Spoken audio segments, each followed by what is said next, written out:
So welcome to this afternoon's webinar on responding and supporting youth who have been trafficked or exploited. As I said, my name is Julie Moore and I'm the advocate here at Boost that works with these youth. So this afternoon, we're going to begin looking at more in depth at the specific supports that an advocate can offer to youth and family right from the time of a referral, including cases where charges are laid and we have to engage with the criminal justice system. We'll be looking at what we know to be vulnerability factors that enhance somebody's risk of being recruited and trafficked, and also looking at some of the challenges that come in supporting this population alongside emerging best practices that we can adopt. Boost Child and Youth Advocacy Centre officially opened its doors in October 2013. A co-located model houses all members of the multidisciplinary team needed in child abuse investigations. So this includes police, children's aid workers, advocates, counsellors, and medical support. Advocates, counsellors, and medical support. In the model that we use, one advocate is assigned per family, and the advocacy program is a voluntary service. Criminal charges and an open child protection file are not requirements for advocacy services to be engaged with. Very early on, the benefit of having an advocate involved with families became apparent, and this timing coincided with the Human Trafficking Unit of Toronto Police Service reaching out to its core community partners for support in their work with individuals who've been trafficked. 24/7 Désolé, problème technique. On voulait s'assurer qu'il y ait une réaction immédiate à ceux qui en ont besoin. Quand je pense au rôle de l'intervenant, c'est de travailler avec le jeune, même s'ils n'ont pas donné de déclaration à la police ou même s'ils n'ont pas fait de divulgation complète. Il faut travailler avec le demandeur. Avant de continuer, je vais vous demander de penser à vos connaissances personnelles concernant le demandeur. Avant de continuer, je vais vous demander de penser à vos connaissances personnelles concernant la traite des personnes. Qu'est-ce qui vous vient à la tête? Parce que cela peut affecter comment nous travaillons ou comment soutenir ceux qui sont à risque élevé. Donc, c'est important de ne pas juger quand on travaille avec cette population. La traite des personnes est considérée comme le recrutement, le transfert ou la réception de personnes pour le propos d'exploitation. Et c'est important de tenir en tête que cela ne doit pas impliquer le mouvement d'un site à un autre ou traverser des frontières. Comme vous pouvez voir de cette diapo, voilà comment nous soutenons les jeunes et la famille. Généralement, on a des aiguillages de la police ou des services aux victimes. Cependant, on reçoit l'aiguillage, on contacte la personne généralement dans les 24 heures postérieures. On fait une évaluation de leurs besoins, non seulement immédiats, mais aussi ce qu'on peut mettre en place à plus long terme. Nous allons voir quels sont les besoins et l'évaluation des risques. Aussi, quand on se réunit avec les jeunes, on fait beaucoup de soutien de crise, en situation de crise, et chaque fois qu'on se réunit avec eux, on parle des circonstances parce qu'elles peuvent changer très rapidement. Quand on se rencontre avec les jeunes, c'est une situation de crise, donc c'est essentiel de développer un rapport avec eux. Cela peut prendre beaucoup de temps, mais c'est essentiel. Euh, le trafiquant peut les faire croire, le trafiquant peut les faire croire qu'ils ne peuvent avoir confiance qu'en eux. Donc, quand on travaille avec ces jeunes, il faut donner du soutien à long terme, être vraiment impliqué. Il faut être conscient de la relation que l'on développe avec eux parce qu'ils doivent sentir c'est important qu'ils aient un sentiment d'habilitation et de choix. Ils doivent voir qu'il n'y a pas de jugement et qu'on est en train de leur permettre qu'ils soient à la tête de ce que l'on va décider. Il faut les écouter et entendre ce qui est une priorité pour eux. Donc, par exemple, on peut penser qu'il faut aborder la toxicomanie, mais peut-être pour eux, c'est la seule façon de gérer leurs expériences. Donc, on ne peut pas les juger. Ne leur enlevez rien si vous ne pouvez pas leur offrir autre chose. Soyez patient avec eux, sans que fournisseurs de services et pour eux aussi. C'est essentiel quand on travaille avec eux de comprendre que ce qu'on considère comme, par exemple, une réaction agressive est quelque chose qui les a maintenus en vie. Par exemple, on va leur demander quel type de compétences avez-vous utilisé pour survivre la situation. Alors cela leur donnera de la confiance et l'occasion de leur faire voir qu'ils sont plus forts de ce qu'ils pensent. Au début, vous pouvez sentir que le jeune va vous tester par rapport à ceux qui sont en train de partager avec vous. Peut-être ils veulent voir la réaction à l'information qu'ils sont en train de partager avec eux.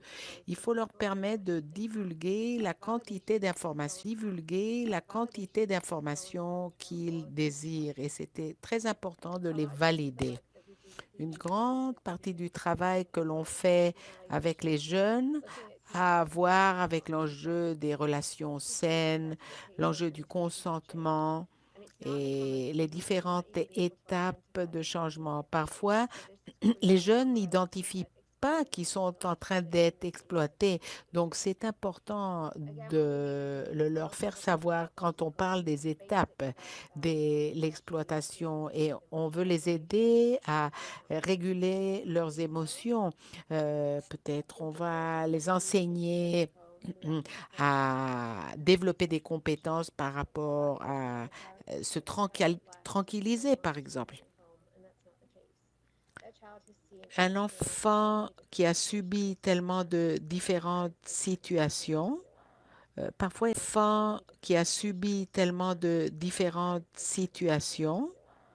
parfois ils ne sont pas conscients de ce qui est en train de se passer. Et c'est pas quelque chose d'inusuel que les enfants ne partagent pas des choses avec leur famille. Euh, donc parfois la famille ne s'y connaît pas à ce qui s'est passé. Ce qu'il faut dire aux parents qu'il faut donner un amour sans condition et il faut comprendre que pour le fournisseur de services, ça prend du temps de développer des relations. Une partie du travail que nous faisons avec les soignants, c'est de leur expliquer que peut-être l'enfant ne dort pas la nuit et il s'endort pendant la journée. Il faut leur expliquer qu'ils peuvent s'endormir pendant l'expérience qu'ils ont subie. Et quand les enfants arrivent à la maison et dorment tout le temps, il faut leur faire comprendre aux soignants que l'enfant est éreinté. On dirait que c'est de la formation de base, mais cela fait une différence par rapport à la façon dans laquelle ils réagissent à leurs enfants. Donc, on peut aider la famille à développer de nouvelles routines, leur aider à sentir du confort, de la sécurité. On travaille beaucoup avec les soignants par rapport à gérer leurs attentes quand l'enfant retourne à la maison et qui doivent réduire, il faut qu'ils comprennent qu'ils doivent réduire leurs attentes pendant un certain temps.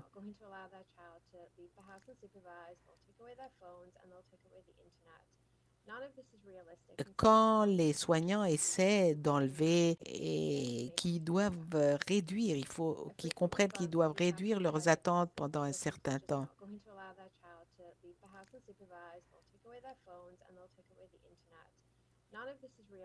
Quand les soignants essaient d'enlever le téléphone ou les droits de sortir de la maison aux enfants, cela n'est pas réaliste et les enfants continuent alors à avoir des secrets avec les soignants.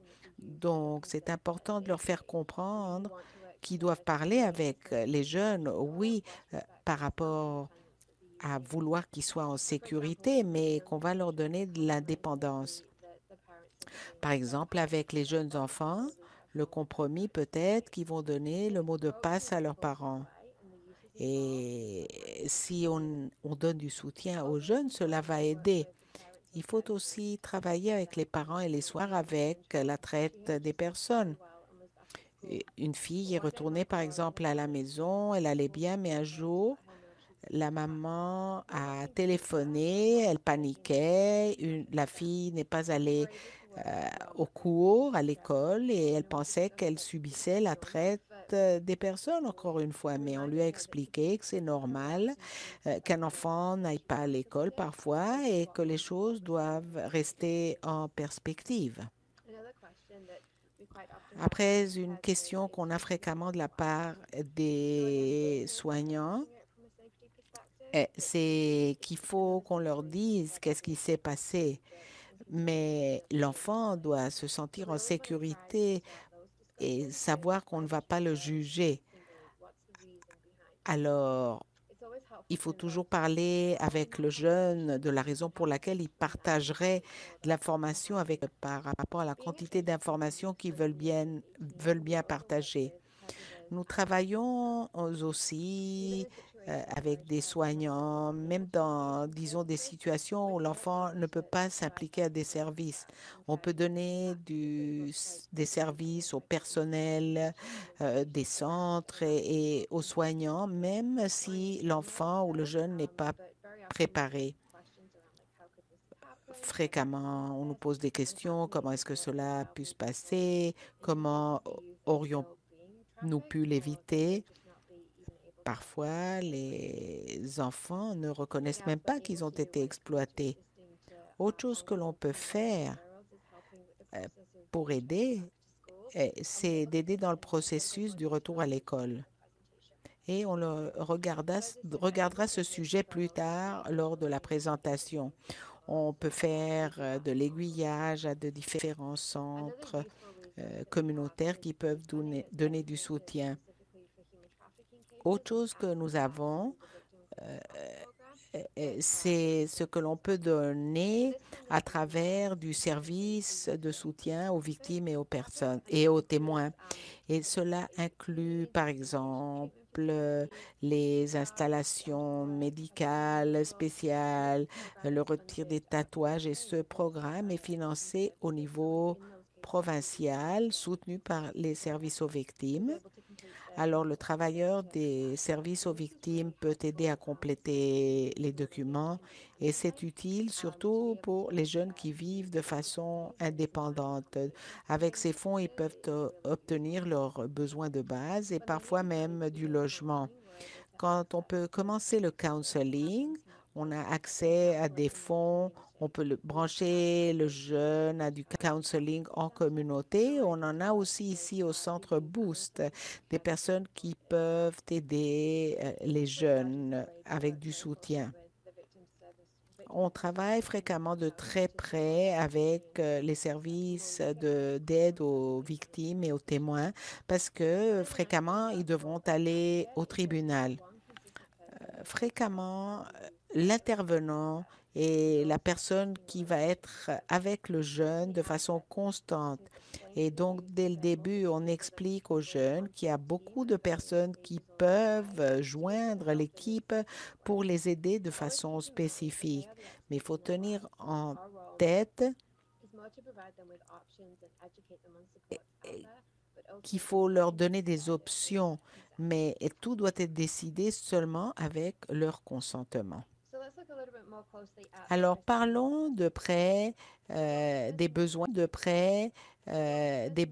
et de l'évaluation des risques. Quand on se réunit avec eux, on se concentre sur les besoins de base, l'aliment, le logement, et sinon pas de logement, par exemple, comment les aider? L'un des défis, c'est d'obtenir du logement immédiat. Parfois, on peut placer les jeunes dans des maisons foyers, des maisons de groupe, mais cependant, le logement peut être un défi. Les options sont fréquemment limitées aux abris qui ont des défis eux-mêmes. S'il faut mettre un jeune dans l'abri, il faut être en contact avec eux, vérifier comment va le jeune et il faut assigner un travailleur primaire qui va travailler avec le jeune. Parfois, on obtient du financement pour les aider à rester dans un hôtel, mais cela peut poser des problèmes, surtout s'ils ont subi la traite des personnes et cela est impliqué, rester dans des hôtels aussi. Donc, on va les aider à fournir une déclaration à la police. On travaille de près avec l'unité d'exécution de la loi relative à la traite des personnes du service de police. La police fait une évaluation de risque et selon cela va déterminer quelles précautions de sécurité nous devons mettre en œuvre. Par exemple, une planification de sécurité de base. Est-ce qu'il faut les éloigner de la ville ou de la province? Et la police est très bonne à nous aider du côté de la planification de la sécurité. Est-ce que le jeune a un téléphone? Si oui, on passe par leur téléphone pour que rien ne puisse montrer où il se trouve, par exemple, qu'il ne puisse être suivi par GPS. Est-ce qu'il y a des affiliations avec des gangs du côté de l'accusé? Il y a eu une fois où on a dû déménager toute la famille à un site sécuritaire avant que le trafiquant ne soit arrêté. On a eu une fille qui n'allait même pas aux rendez-vous médicaux parce qu'elle avait peur que le trafiquant la trouve. Et ils ont un sens perçu de danger, donc c'est quelque chose de très réel pour eux, même si ce n'est pas quelque chose qui vraiment va se passer.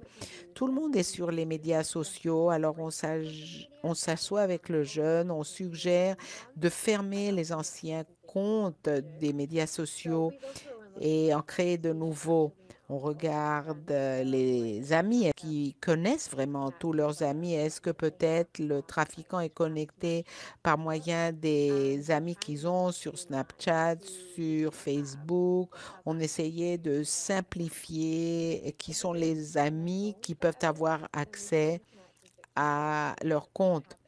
Si on a besoin du téléphone comme preuve, on peut essayer de leur fournir un téléphone pour qu'ils en aient. Est-ce qu'ils ont des problèmes de toxicomanie? Faut-il regarder s'ils doivent partir dans une installation pour la désintoxication? Et il faut tenir en tête que les drogues et l'alcool auraient pu peut-être aider le client ou la cliente à gérer la situation et peut-être ils ne peuvent pas abandonner cette possibilité.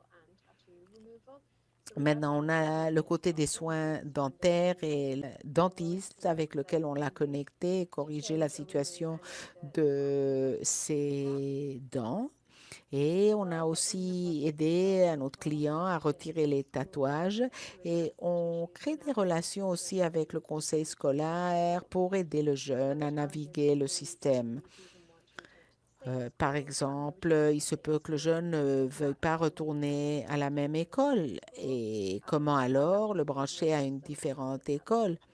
Et il se peut qu'ils doivent répéter une année scolaire. Les choses sont compliquées, donc on espère d'avoir une personne que l'on peut contacter pour nous aider à naviguer le système à un niveau plus élevé jusqu'à ce que le jeune puisse être connecté à une école spécifique.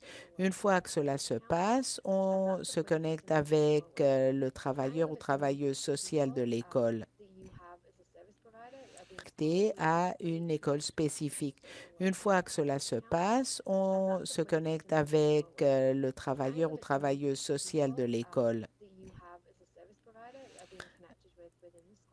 Et quand on a des connexions avec l'école et ce n'est pas clair, quand même, l'enfant peut avoir un sentiment de honte, de différentes émotions. Donc, le personnel doit être formé par rapport à l'effet que la traite des personnes peut avoir. Il faut impliquer les jeunes à avec les décisions par rapport au partage d'informations avec l'école. Une façon de les aider à transitionner à l'école, par exemple, une fille nous a demandé que le travailleur social et le directeur de l'école soient en constante, mais à un certain moment, elle a senti que toute l'école voyait que le directeur avait trop d'intérêt sur elle. Alors, elle a pu plus tard obtenir le soutien dont elle avait besoin sans que le directeur attire l'attention de tout le monde vers elle. On a un programme où l'on soupçonne la maltraitance des enfants et on se branche avec des praticiens qui font des examens médicaux. Et quand on complète l'évaluation initiale, le soutien médical est toujours offert. On peut offrir des tests d'ITSS, le contrôle de naissance et aussi de la formation concernant la santé publique. Alors parfois, toute la composante publique. Alors parfois, toute la composante médicale peut être surpassante. C'est très important que le jeune sache que la personne n'est pas en train de le juger, que l'intervenant va le brancher à un fournisseur de services médicaux qui comprennent qu'il ne faut pas juger le jeune et il faut comprendre qu'on doit être là pour le jeune. Avoir du soutien qui est adéquat du point de vue culturel, c'est important. Et parfois, ils ne veulent pas des services qui soient branchés à leur propre communauté. Donc, il faut toujours le leur demander et selon leur réponse, on les branche aux services dont ils ont besoin. Parfois, les jeunes sont aussi accusés en ce qui concerne, par exemple, la traite des personnes ou des vols. Alors, on a de bons services dans la communauté et je le recommande fortement. On l'a déjà dit auparavant, une autre composante, c'est quand le jeune retourne à la maison ou à une maison d'accueil, il faut pouvoir travailler avec les adultes pour les aider à aider le jeune à transitionner de retour à la maison. Donc, il y a beaucoup de questions autour des comportements des jeunes et il faut les aider en allant de l'avant. Et l'une des autres conversations qu'on a avec les parents est la relation que le jeune peut avoir avec le trafiquant et d'autres filles qui ont subi la traite des personnes. Il y a une fille qui s'est sentie, par exemple, coupable de laisser en arrière les autres filles. On a dû beaucoup travailler pour qu'elle dépasse cette inquiétude. On lui a expliqué qu'il fallait passe cette inquiétude. On lui a expliqué qu'il fallait se concentrer à elle et on a senti, elle a senti en fait qu'on n'était pas en train de prendre au sérieux ses inquiétudes quand les parents lui disaient de ne pas se préoccuper. Mais quand on a expliqué cela aux parents, cela a changé la situation. On parlera de la formation de liens affectifs en situation de traumatisme dans quelques moments. Il faut pouvoir connecter les soignants avec quelques-uns de nos fournisseurs de services. Il faut les aider à ce qu'il aide le jeune à minimiser le sentiment de risque lorsque le jeune partage de l'information. Il faut soutenir, soutenir. Il y a un modèle par rapport aux étapes de changement. Le jeune a besoin d'une personne de soutien qui soit adaptable quand le jeune passe par les différentes étapes. Il s'agit d'habiliter le jeune et de lui donner de l'information par rapport aux différents services auxquels ils peuvent avoir accès. On voit de différents jeunes qui ne s'identifient pas comme étant exploités et ne veulent pas de services. Alors, ce qu'on fait, c'est d'affirmer leurs sentiments et de planifier la sécurité et de leur demander gentiment qu'est-ce qui se passe avec leur relation. Après, on passe à l'étape de contemplation où l'on demande aux jeunes ce qui est positif et soutiens qui peuvent être mis en place. À cette étape, on peut entendre des changements par rapport au langage qu'ils utilisent lorsqu'ils parlent de la situation et de la relation avec le trafiquant. On passe à établir des objectifs à long terme. On veut avoir un plan de sortie que l'on puisse mettre en œuvre. Et l'étape de l'action est quand ils sont prêts à partir, quand ils sentent qu'ils ont le pouvoir de changer la situation. Ils vont là changer de comportement et de langage, on va pouvoir le voir, et vont pouvoir passer à une vie plus saine. Et finalement, l'étape de maintien, on veut qu'ils aient du soutien à long terme et il faut être préparé à des rechutes que les jeunes pourraient avoir. Quand on se rencontre avec eux, on veut voir s'ils ont déjà des soutiens en place, soit des soutiens formels ou informels. Et s'ils en ont, on peut offrir de se brancher avec cette personne ou agence et travailler avec eux aussi. Alors maintenant on va passer au stade d'exploitation. Espérons que ceci vous donne idée de choses desquelles il faut être plus conscient et cela pourrait vous indiquer qu'il y a un risque élevé. Il y a de différents stades d'exploitation. Alors, d'abord, il y a le leurre qui peut être fait de différentes façons. Et cela peut se passer en personne ou dans les médias sociaux. Ça peut se passer dans les centres commerciaux, dans le métro, dans le métro. On voit parfois les trafiquants dans les écoles secondaires. Et généralement, c'est les jeunes dans l'adolescence, dans les premières étapes de l'adolescence qui sont exploités. C'est plus facile de les convaincre. Et quand un trafiquant cherche des jeunes, il passe beaucoup de temps, les trafiquants, à identifier leur vulnérabilité. Et c'est très facile quand on a une personne très jeune de convaincre la personne qu'elle pourra avoir une vie glamoureuse.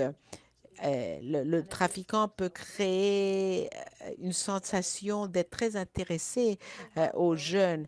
Et une fois qu'ils ont toute l'information, et ils savent quelle est, quelle est, quelle et quelles sont les vulnérabilités. Alors, on fait le piégeage.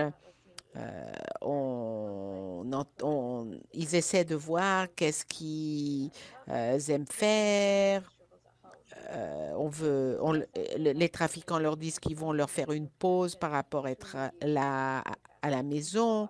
Et cela crée une forte connexion entre le trafiquant et le jeune. Et le trafiquant les fait sentir qu'il est la seule personne qui pourrait vraiment les comprendre et qui pourrait vraiment les soutenir. Et quand la relation devient abusive, on est dans la manipulation et la coercition. Les trafiquants parfois utilisent d'autres approches. Par exemple, une femme qui recrute une autre. Les femmes peuvent poser des questions par rapport à leur famille, leurs amis, les introduisent à des garçons, elles les emmènent à des parties et elles développent une relation d'amitié. Donc, il faut jamais, si on commence à voir qu'il y a un modèle de comportement de ce genre entre deux filles, on peut intervenir. Alors, quand on a la manipulation et la coercition, on passe de la maltraitance à l'amour et l'affection. Ce n'est pas seulement la violence. On parlera de cela à profondeur dans quelques moments. Il faut comprendre doit pouvoir réagir aux jeunes et lui donner le soutien dont il a besoin. Les jeunes avec lesquels je travaille, quand il y a une connexion avec le trafiquant, quand il y a de l'affection envers le trafiquant, c'est très difficile de travailler là-dessus. Parce que le trafiquant ne veut pas qu'il y ait des sources de choses positives dans leur vie. Elles ne vont peut-être, le trafiquant ne va peut-être pas les laisser être en contact par téléphone avec sa famille, avec des amis. Et parfois, le trafiquant va dire que la famille n'est pas intéressée à la fille. Alors, la jeune dépend complètement du trafiquant au niveau financier, physique, émotionnel. Alors, si cela est en train de se passer, essayez de rester en contact. Alors, si cela est en train de se passer, essayez de rester en contact avec la personne. Mais il faut être conscient du fait que quelqu'un pourrait être en train de contrôler son téléphone. Il y a la violence et il y a la crainte quand on pense à la traite des personnes, mais il y a le côté psychologique, émotionnel. Les filles avec lesquelles je travaille se blâment pour ce qui est en train de se passer. On travaille alors avec ces filles par rapport au consentement, que les choses doivent avoir un résultat positif. Quand on prend des choix, les choix doivent apporter des choix, des conséquences positives. Probablement, les filles vont vous dire que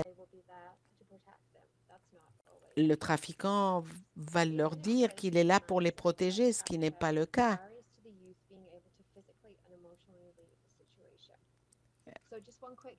Un exemple rapide de la manipulation que le trafiquant peut utiliser. La fille avec laquelle je travaillais n'avait pas de famille, pas d'amis. Elle était recrutée par les médias sociaux, des messages par Instagram, des textos, des messages. Finalement, on se réunit en personne.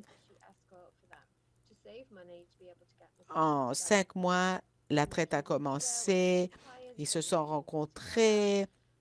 Il a dit qu'elle serait en train de donner des services sexuels et qu'il serait là. Il serait avec elle quand cela était en train de se passer. Alors, elle pensait que de se passer. Alors, elle pensait que c'était son chum, le trafiquant. Et quand on s'est rencontrés,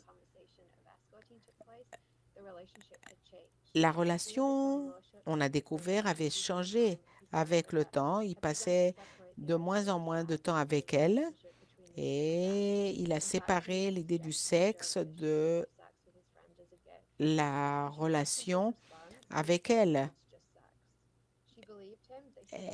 Elle croyait en lui quand il disait qu'elle devrait avoir du sexe avec ses amis.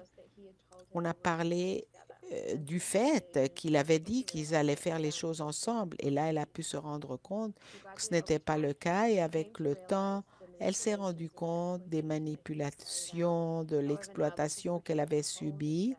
Mais cela a créé toute une série de nouvelles émotions autour desquelles elle est en train de travailler. Les émotions autour desquelles elle est en train de travailler en ce moment. Quand on pense à ce qui augmente la vulnérabilité à la traite des personnes, on pense généralement aux filles adolescentes qui sont plus susceptibles d'être recrutées. L'âge le plus commun pour être recruté est quand elles sont vulnérables du point de vue développemental, quand elles ne savent pas quel est leur site dans le monde. Et il y a une série de facteurs individuels et sociétaux qui augmentent la vulnérabilité. Par exemple, les jeunes qui ont un historique de maltraitance, de toxicomanie, de santé mentale, manque d'estime de soi, tout cela est une vulnérabilité à être exploitée. Euh,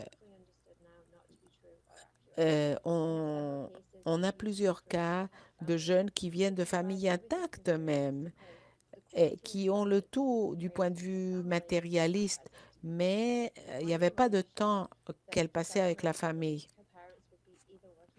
Il y avait une fille dont les parents travaillaient très tard tous les jours. Elle a commencé de l'activité en ligne et c'est comme ça qu'elle a été recrutée. Les fournisseurs de services, les enseignants, il faut qu'ils prennent du temps pour parler avec ces jeunes vulnérables. Il faut leur poser des questions par rapport à de nouveaux amis qu'ils pourraient avoir. Il faut prêter attention si, par exemple, il y a deux filles ou deux garçons qui deviennent extrêmement proches très rapidement. Il faut essayer de s'impliquer, de voir si des changements de comportement, subitement, il y a des secrets ou euh, on ne veut pas vous présenter d'autres amis ou disons que le jeune disparaît et il n'y a pas de communication et quand le jeune retourne, il peut pas vous dire où ils étaient. Il y a un changement de langage, par exemple. L'activité en ligne augmente, des téléphones multiples, ça n'arrive pas à l'école, l'apparence physique change, par exemple l'hygiène personnelle. Et, et- désolé, problème technique inaudible. Donc, l'un des défis les plus grands quand on a la traite des personnes, c'est la relation qui se développe entre filles les plus grands. Quand on a la traite des personnes, c'est la relation qui se développe entre le jeune et le trafiquant, ce qui s'appelle la formation de liens affectifs en situation de traumatisme. Les expériences changent la perception de la réalité de la personne et commencent à regarder les choses à travers les yeux du trafiquant. Il n'y a plus de sens de soi-même, il y a une érosion au sens de soi-même. Alors, c'est essentiel de développer des attachements de base avec des adultes quand les enfants sont jeunes et c'est un processus qui les aide à développer des relations saines avec des autres et à développer des compétences pour gérer des problèmes. Maintenant, ce qui manque chez ces jeunes, c'est quelque chose de clé pour comprendre ce qui aurait pu augmenter leur vulnérabilité à être recrutés. Le sentiment d'appartenance, le sentiment d'inclusion, le sentiment de ne pas avoir une maison. On peut voir que, euh, une combinaison d'évitement et d'agression dans le genre de comportement. Ils pourraient être en train de vous tester, par exemple. Ils peuvent avoir des relations chaudes et froides avec vous, mais il faut comprendre que c'est selon les relations antérieures qui développent des relations. Donc, c'est très important de rester impliqué à long terme. Le long de l'exploitation, le trafiquant va d'être très gentil à être violent. Et comme résultat de cela, le jeune perd le sentiment de changer les choses. Fréquemment, les jeunes ne veulent pas donner de déclaration à la police ou au tribunal parce qu'ils sont impliqués avec le trafiquant. Donc, l'une des tactiques qu'on voit qu'ils utilisent, c'est l'humiliation, la violence, l'isolement. Le trafiquant isole le jeune des bonnes influences qu'il pourrait avoir dans leur vie et ils peuvent faire des menaces à leur famille. Donc, les jeunes se sentent surveillés. il y a un sentiment de menace très réel chez le jeune et il faut réagir à cela. Le sentiment de contrôle qu'on a sur eux est quelque chose qui est vraiment très effrayant.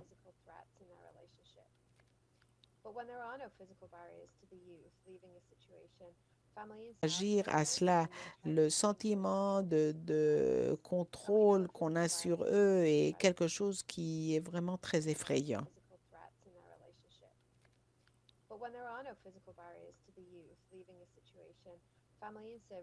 Mais quand il n'y a pas de barrière à abandonner cette relation, on peut parfois on ne peut peut-être pas comprendre parfois pourquoi ils abandonnent pas la relation, mais il y a maintes sortes de liens avec le trafiquant.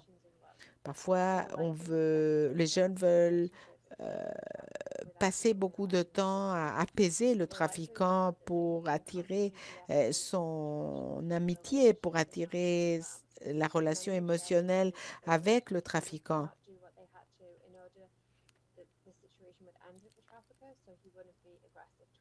Parfois, ils font des choses pour éviter la violence. Attention et voir, par exemple, quels sont les vides que le trafiquant remplit dans leur vie. Comment il fait que le jeune sente que c'est sa famille. Parfois, il fera des choses que personne n'a fait avec eux auparavant. Et donc, on essaie de recueillir de l'information. Euh, le trafiquant euh, se aide aux jeunes à ne plus avoir de sentiment de soi-même. Donc, il faut parler de cette expérience aussi. Donc, voici quelques-uns des défis que nous avons quand on travaille avec cette population. Cela peut confondre les travailleurs et il faut tenir en tête que chaque expérience est unique, et il faut rencontrer le jeune là où il se trouve émotionnellement. Maintenant, les jeunes peuvent ne pas reconnaître ce qui est en train de se passer, mais s'ils le reconnaissent, il y a de différentes réactions aux conversations avec eux selon leur âge, par exemple.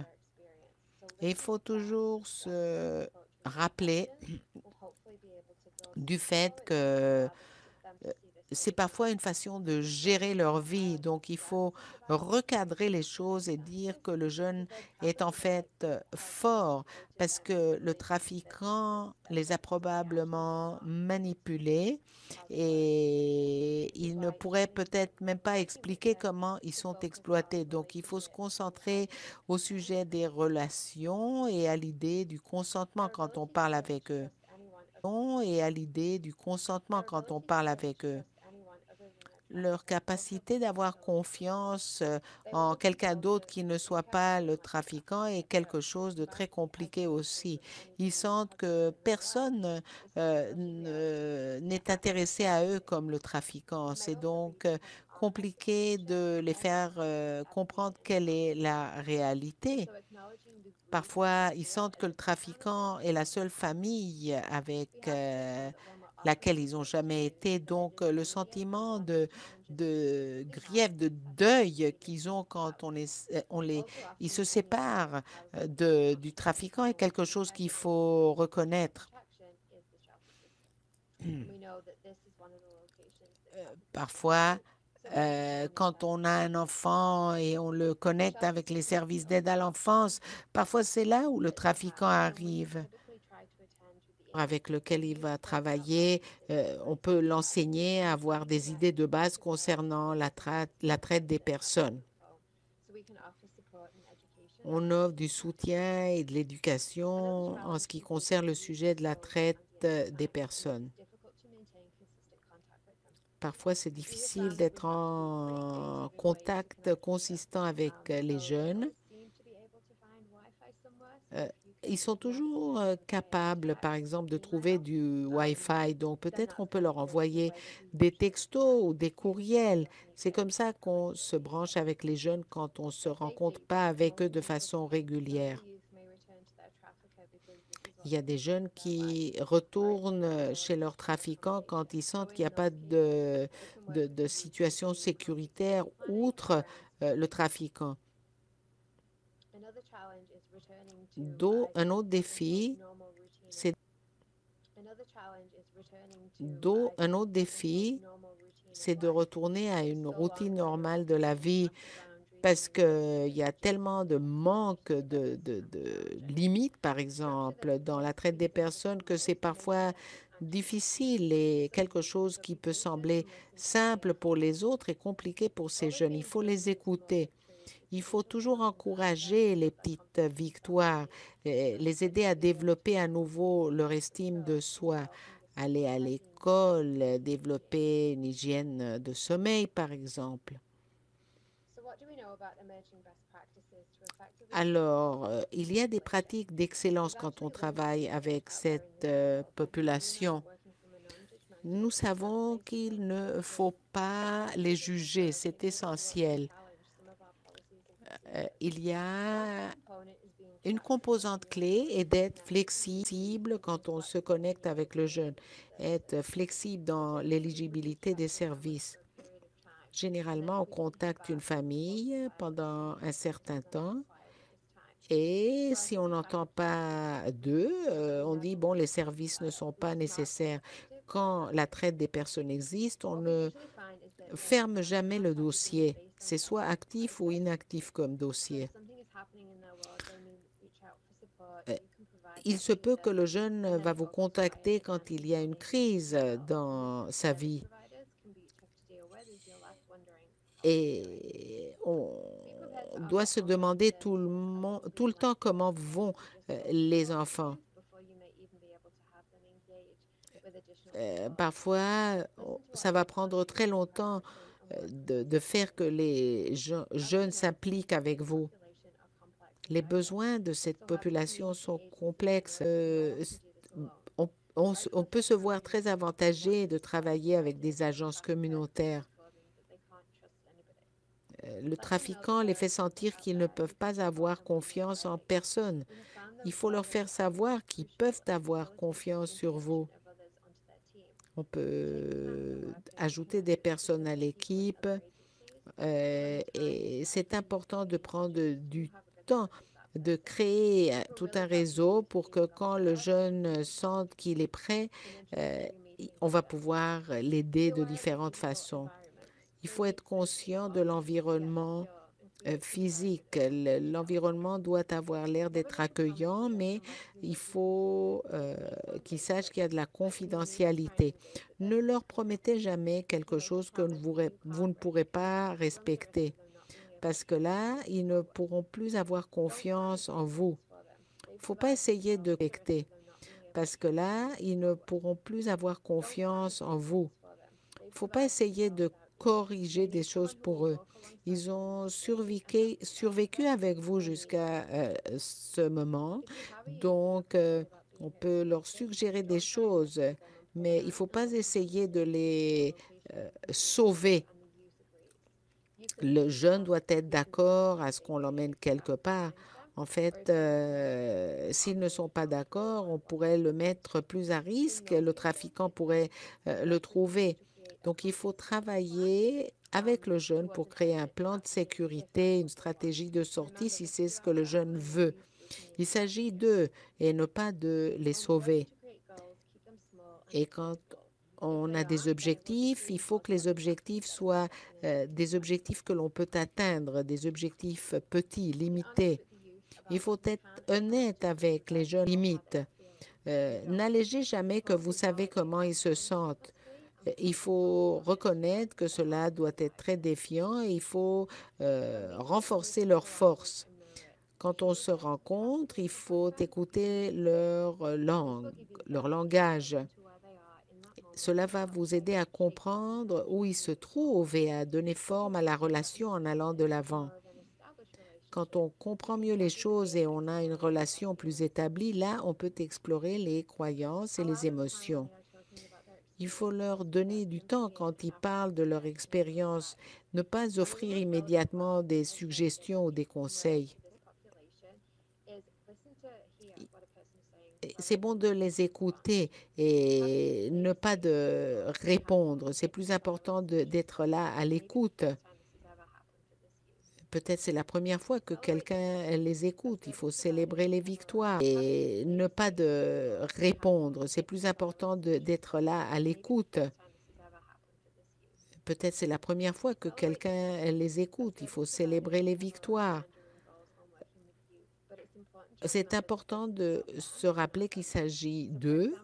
Et donc, par exemple, si on fait un rendez-vous pour le jeune à 1 heure et ils arrivent à 2 heures, il faut se concentrer au fait qu'ils sont arrivés et non pas au fait qu'ils sont en retard parce qu'on n'a aucune idée de ce qu'ils ont subi jusqu'à l'heure où ils sont arrivés. Donc, on sait que c'est très stressant pour les jeunes de passer par le tribunal. Ça prend des mois. Et donc, il faut développer une réaction stratégique. Il faut de la formation pour soutenir ces jeunes dans ces cas-là. Être avec une déclaration vidéo, il faut parler avec les jeunes quand ils vont regarder cette vidéo. Il faut être avec eux parce qu'ils pourraient être surpris de la façon dans laquelle ils parlent. On pourrait avoir de différents accusés, il y a de différentes couches de défense. Donc, il faut leur faire comprendre que la couronne, l'avocat de la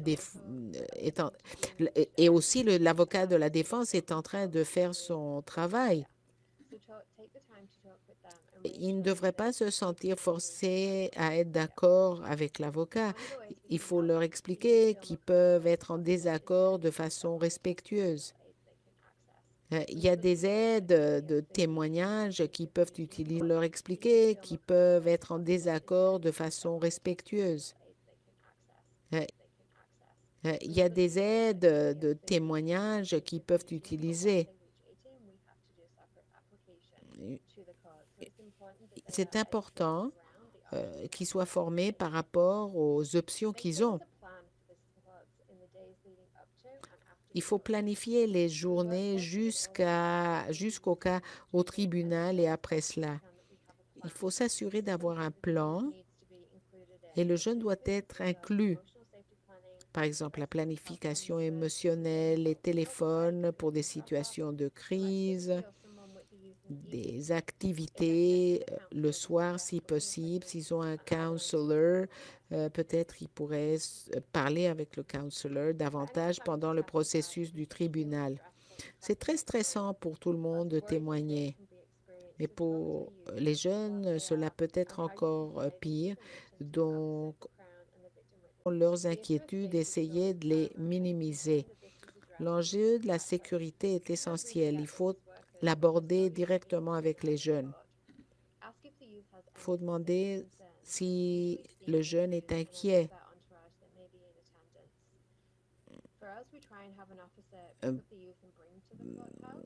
Par exemple, un intervenant comme un voisin peut être présent. Est-ce que ça l'aide? Est-ce que ça ne l'aide pas? Parler de la salle d'attente, coordonner le temps d'arrivée du jeune pour minimiser la possibilité qu'il voit l'accusé.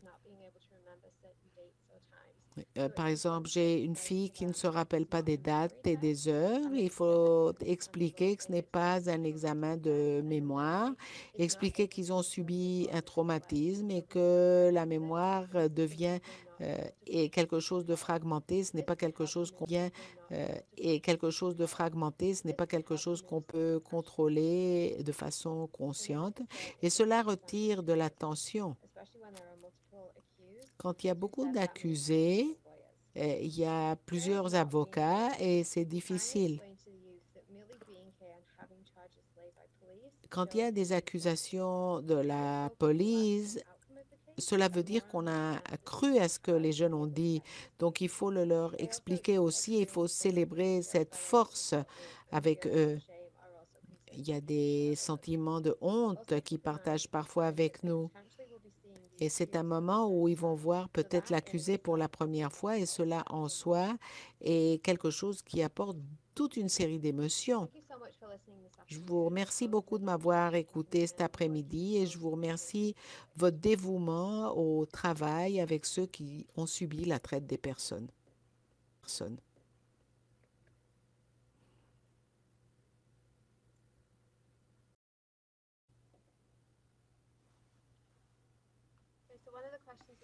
Une des questions que nous avons est comment est-ce que les filles contactent Boost et les intervenants? On obtient l'aiguillage de la police de Toronto et les services aux victimes et généralement, et dernièrement, on a un contact avec les services de protection parce qu'on offre des services de protection jusqu'à l'âge de 18 ans. Donc, on a des consultations avec les différents services, donc les services aux victimes de la police ou bien la protection aux enfants. Une autre question a été posée par rapport à des matériels de lecture. Il y a un site web, Pilares, qui est basé dans les États-Unis. C'est un très bon site web, Shared Hope.